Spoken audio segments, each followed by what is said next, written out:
De saint François de Sales, traité de l'amour de Dieu, livre 7, chapitre 2, des divers degrés de la sainte union qui se fait en l'oraison.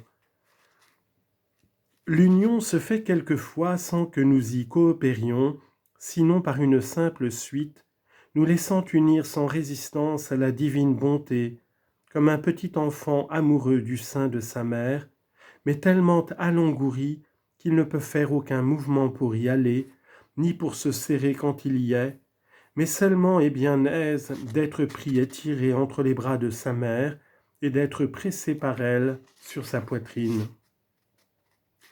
Quelquefois nous coopérons, lorsqu'étant tirés, nous courons volontiers pour seconder la douce force de la bonté qui nous tire et nous serre à soi par son amour. Quelquefois il nous semble que nous commençons à nous joindre et serrer à Dieu avant qu'il se joigne à nous, parce que nous sentons l'action de l'union de notre côté, sans sortir celle qui se fait de la part de Dieu, lequel toutefois sans doute nous prévient toujours, bien que toujours nous ne sentions pas sa prévention, car s'il ne s'unissait à nous, jamais nous ne nous unirions à lui. Il nous choisit et saisit toujours avant que nous le choisissions ni saisissions. Mais quand, suivant ses attraits imperceptibles, nous commençons à nous unir à lui, il fait quelquefois le progrès de notre union, secourant notre faiblesse et se serrant sensiblement lui-même à nous, si que nous le sentons qu'il entre et pénètre notre cœur par une suavité incomparable. Et quelquefois aussi, comme il nous a attirés insensiblement à l'union, il continue insensiblement à nous aider et secourir, et nous ne savons comment une si grande union se fait, mais nous savons bien que nos forces ne sont pas assez grandes pour la faire, si que nous jugeons bien par là que quelque secrète puissance fait son insensible action en nous. Comme les rochers qui portent du fer, lorsque sous un vent fort faible ils sentent leur vaisseau cingler puissamment, connaissent qu'ils sont proches des montagnes de Léman, qui les tirent imperceptiblement, et voient en cette sorte un connaissable et perceptible avancement provenant d'un moyen inconnu et imperceptible. Car ainsi, lorsque nous voyons notre esprit s'unir de plus en plus à Dieu sous des petits efforts que notre volonté fait, nous jugeons bien que nous avons trop peu de vent pour cingler si fort, et qu'il faut que l'amant de nos âmes nous tire, par l'influence secrète de sa grâce, laquelle il veut nous être imperceptible, afin qu'elle nous soit plus admirable, et que, sans nous amuser à sentir ses attraits, nous nous occupions plus purement et simplement à nous unir à sa bonté. Aucune fois cette union se fait si insensiblement que notre cœur ne sent ni l'opération divine en nous, ni notre coopération, mais il trouve la seule union insensiblement toute faite à l'imitation de Jacob qui, sans y penser, se trouva marié avec Léa, ou plutôt comme un autre Samson, mais plus heureux, il se trouve lié et serré des cordes de la sainte union sans que nous nous en soyons aperçus. D'autres fois, nous sentons les serments, l'union se faisant par des actions sensibles tant de la part de Dieu que de la nôtre. Quelquefois, l'union se fait par la seule volonté et en la seule volonté, et aucune fois l'entendement y a sa part, parce que la volonté le tire après soi et l'applique à son objet, lui donnant un plaisir spécial d'être fiché à le regarder, comme nous voyons que l'amour répand une profonde et spéciale attention en nos yeux corporels pour les arrêter à voir ce que nous aimons. Quelquefois cette union se fait de toutes les facultés de l'âme qui se ramassent toutes autour de la volonté, non pour s'unir elles-mêmes à Dieu car elles n'en sont pas toutes capables, mais pour donner plus de commodité à la volonté de faire son union.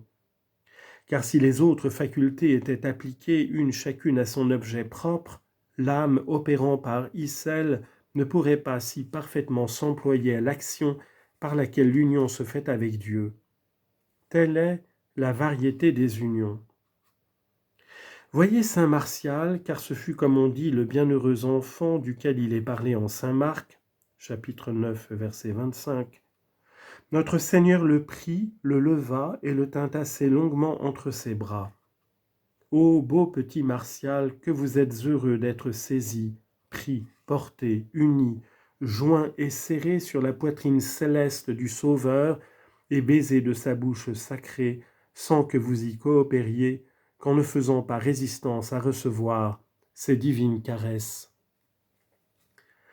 Au contraire, saint Siméon embrasse et serre notre Seigneur sur son sein. Luc 2, 28. Sans que notre Seigneur fasse aucun semblant de coopérer à cette union, bien que, comme chante la très sainte Église, le vieillard portait l'enfant, mais l'enfant gouvernait le vieillard.